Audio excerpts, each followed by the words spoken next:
से मोहम्मद है और ये मॉडर्न हिस्ट्री की सीरीज चल रही है।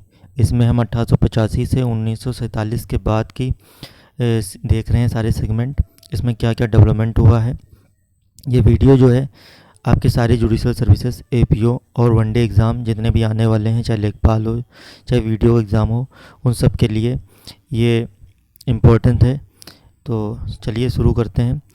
हम लोगों ने 1908 तक की अलीपुर बम केस तक देख लिया था। अब उसके आगे हम बढ़ते हैं। मोहल्ले मिंटो रिफॉर्म। मोहल्ले मिंटो रिफॉर्म जो था 1909 में स्टार्ट हुआ था। इसमें जो मोहल्ले थे वो हमारे सेक्रेटरी थे और मिंटो जो थे वो लॉर्ड वायसराय हमारे थे। ठीक है। मोहल्ले मिंटो वायसराय में दो चीज़ें आपको ध्यान रखने की ज़रूरत है। पहली तो इसमें एक इलेक्टोरेट सेपरेट दे दिया गया था, मतलब मुसलमानों को जो है अलग से इलेक्शन राइट दे दिया गया था। ये इसलिए किया गया था क्योंकि जो हिंदू मुस्लिम की यूनिटी जो है उसको तोड़ने के पर्पज़ से ये लाया गया था। और इसमें क्या हुआ, दूसरी चीज़ कि इसमें जो मेंबर होते थे इंपीरियल लेजिस्लेटिव काउंसिल और प्रोविंशियल लेजिस्लेटिव काउंसिल में नंबर तो बढ़ाए गए कि मेंबरों की संख्या तो बढ़ाई गई, लेकिन अभी भी जो आपके इंपीरियल लेजिस्लेटिव काउंसिल जो होती थी, जिसे अब हम सेंट्रल गवर्नमेंट बोलते हैं इस टाइम पे, पहले उस टाइम इंपीरियल लेजिस्लेटिव काउंसिल बोलते थे, वहाँ पे नंबर अभी भी नॉन इलेक्टेड मेंबरों की मेजोरिटी ज़्यादा रहती थी। ये दो चीज़ें इसमें हुआ था। आगे बढ़ते हैं। लॉर्ड हार्डिंग का आगमन। 1910 से 1916 तक लॉर्ड हार्डिंग भारत का वायसराय रहा। इसके शासन की महत्वपूर्ण घटना 1911 की दिल्ली दरबार थी। तो हम लोगों को याद है होगा कि हम लोगों ने जब बंगाल पार्टीशन पढ़ा था, बंगाल विभाजन, उसमें लॉर्ड हार्डिंग का नाम आता है कि इन्होंने ही वो पार्टीशन को रद्द किया था। तो ये वही लॉर्ड हार्डिंग है। 1910 से 1916 तक वायसराय रहे और ये फिर उनके जो इन्होंने ही बंगाल विभाजन को रद्द किया था। आगे बढ़ते हैं। दिल्ली दरबार।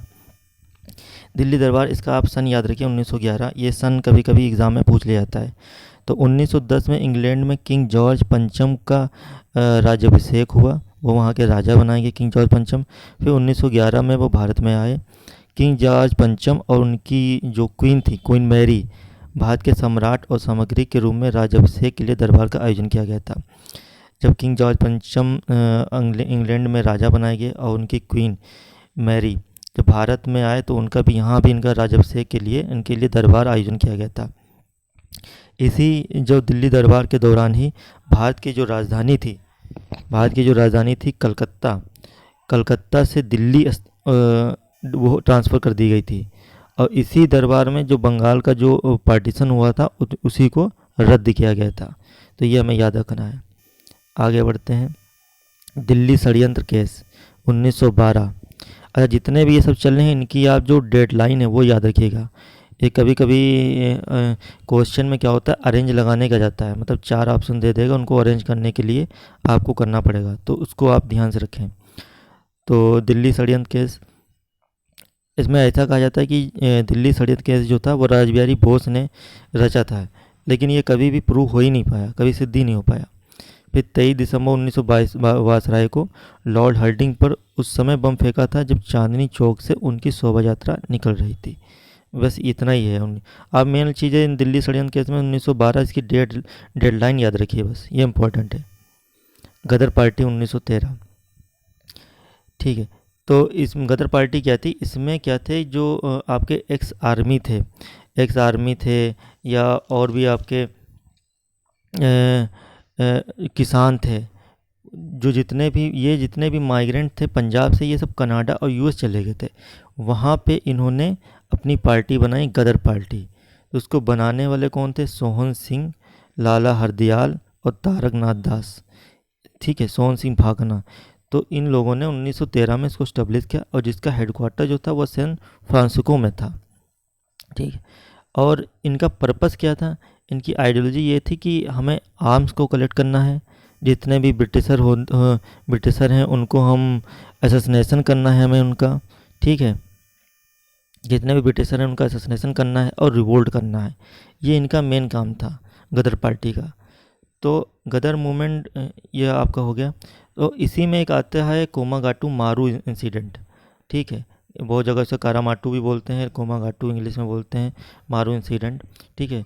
तो ये बहुत इंपॉर्टेंट है। इसमें क्या हुआ था कि एक शिप जा रहा था 370 पैसेंजर का कनाडा।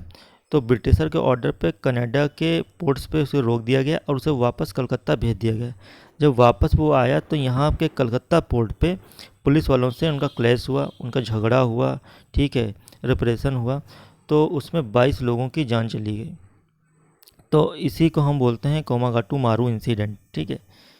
और फिर इसके बाद क्या हुआ कि जो गदर मूवमेंट के पार्टी के जो आपके जो नेता थे, ठीक है, जो मेंबर्स थे, फिर वो अटैक करने लगे, पॉलिटिकल डिक्योटी करने लगे, जितने भी मनी लेंडर्स होते थे उनसे उन पे अटैक करने लगे, और उससे जो पैसा आता था उससे वो आर्म्स खरीदते थे।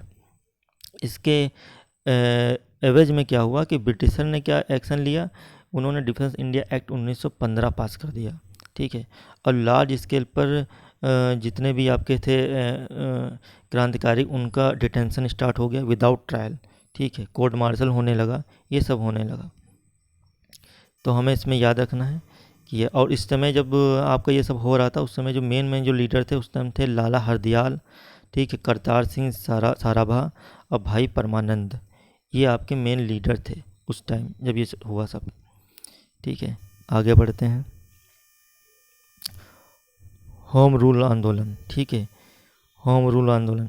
अच्छा, इसमें क्या हुआ, जैसे हम लोग आपको बताया कि 1907 में आपका सूरत विभाजन हुआ था, सूरत स्प्लिट हो गया था, तो उस टाइम क्या हुआ था कि आपको उनको तिलक को जेल भेज दिया गया था, उनको जेल भेज दिया गया था, जो 1914 में वहाँ से जेल से मुक्त हुए, ठीक है। तो फिर क्या हुआ कि 1915 में दोबारा वो कांग्रेस में प्रवेश उन्होंने एंट्री ली, ठीक है। फिर एनी बेसेंट और तिलक ने मिलकर एक होम रूल लीग बनाया, ठीक है। तो इसमें एक चीज़ याद रखिएगा, जो तिलक ने जो होम रूल लीग लॉन्च किया है वो अप्रैल में लॉन्च किया है, और एनी बेसेंट ने जो लॉन्च किया है वो 1916 सितंबर में लॉन्च किया है, ये था। तो इसमें जो एनी बेसेंट थी वो आयरिश लाइन की थी, आयरलैंड की थी। उन्होंने ये चीज़ जो होम रूल लोग यहाँ पे इंडिया में स्टार्ट करना चाहती हैं, वो पहले ऑलरेडी आयरलैंड में उन्होंने किया था, उससे उनको बेनिफिट भी हुआ था, तो वही चीज़ वो यहाँ इंडिया में लाने की सोच रही थी।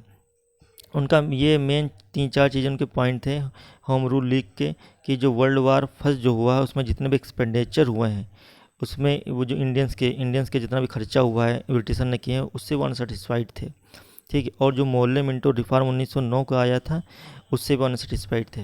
और एनी बेसेंट की डिमांड की कि सेल्फ गवर्नमेंट होनी चाहिए फॉर इंडियंस, गवर्नमेंट के लिए, इंडियन जितने भी भारतीय हैं उनके लिए सेल्फ गवर्नमेंट होनी चाहिए। और ये अपना जो प्रोपोगंडा था, अपनी जो बात थी, वो 2 न्यूज़पेपर के द्वारा फैलाती थी, पहला था न्यू इंडिया और दूसरा कॉमनवेल्थ। ये आप याद रखेंगे 2 चीज़ों से, ठीक है। एक बार इसको पढ़ लेते हैं। इसमें लिखा है कि बाल गंगाधर तिलक 1914 में मांडले जेल से मुक्त किए गए।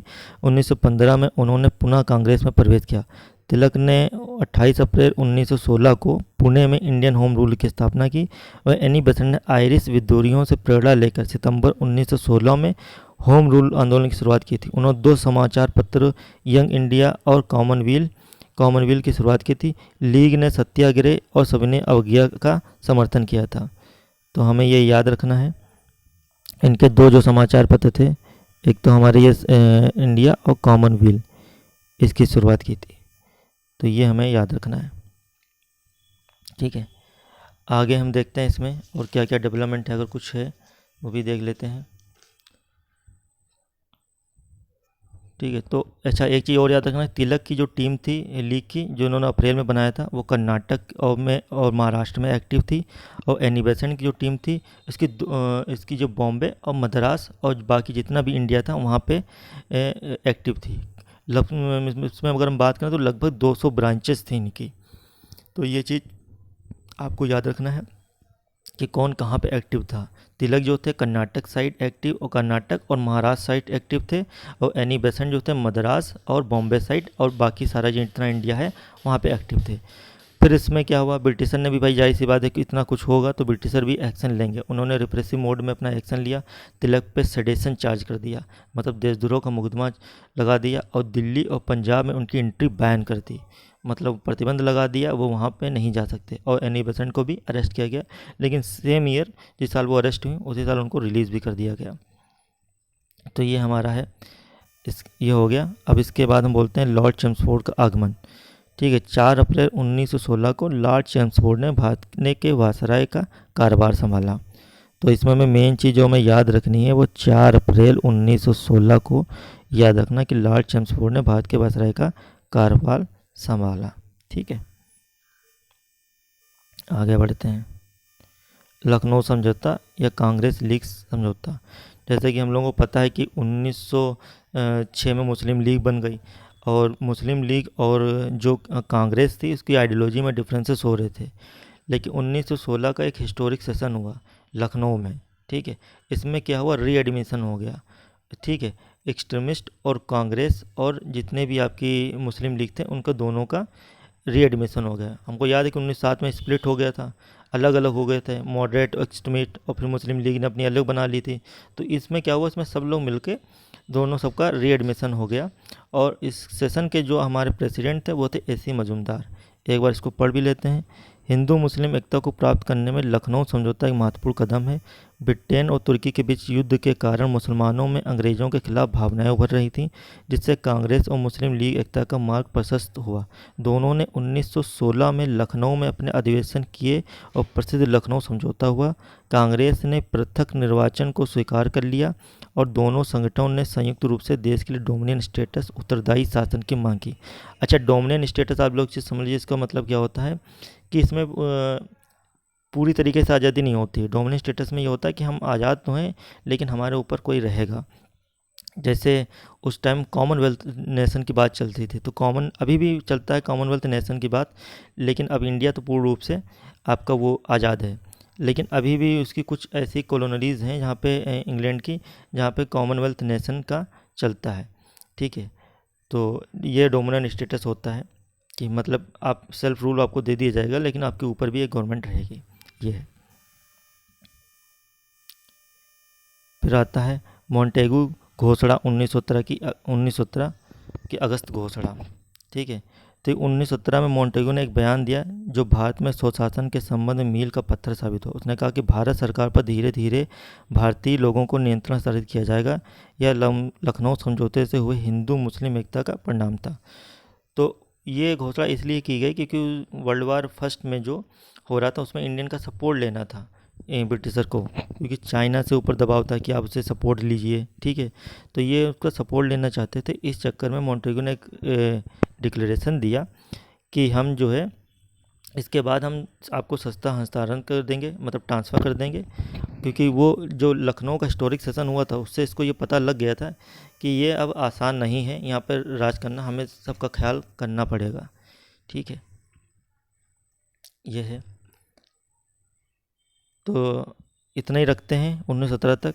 आगे जो है वो जब हम पढ़ेंगे उसमें गांधी जी का इमरजेंस होगा, तो उसमें जो चीज़ें होंगी वो बताएंगे। बहुत छोटी छोटी वीडियोस आएंगी ये, और ये मानिए कि आपको पूरा तैयार हो जाएगी। आपकी हिस्ट्री जो है नेशनल मूवमेंट का पूरा आपको रट जाएगा। आप बस इसको लिखते रहिए, नोट डाउन करते रहिए। Thank you so much for watching my YouTube channel. और आपको अच्छी लगे तो इसको लाइक करें, सब्सक्राइब करें और शेयर करें। Thank you.